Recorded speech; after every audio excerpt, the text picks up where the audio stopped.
நீ அப்படி இருக்கிறியா? உங்களுடைய அமைச்சர் நேற்றைய தினம் உச்ச நீதிமன்றத்தில் வழக்கு போகும்போது அப்ப உச்ச நீதிமன்ற நீதிபதி சொல்றாங்க, நீங்களே வழக்கு போட்டுட்டு நீங்களே வாய்தா கேட்கறீங்க, நாங்க இந்த வழக்குக்கு இரவு பூரா படிச்சுட்டு இங்க வந்தா வாய்தான்னு கேட்கறீங்க அப்படின்னு உங்களை கண்டிச்சிருக்கிறாங்க.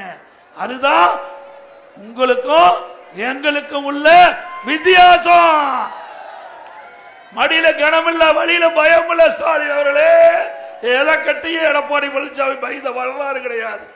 நான் ஒரு விவசாயி, அவங்க வச்சுக்க சொந்த காலில் நின்று எந்த அளவுக்கு மக்களுடைய ஆதரவு பெற்று, கட்சி நிர்வாகி தொண்டர் ஆதரவு பெற்று இந்த அளவுக்கு உங்க முன் வந்திருக்குன்னு சொன்னா எந்த அளவுக்கு உழைத்திருப்பா என்பதை எண்ணி பாருங்க. யாருடைய சுபாஷம் வரல.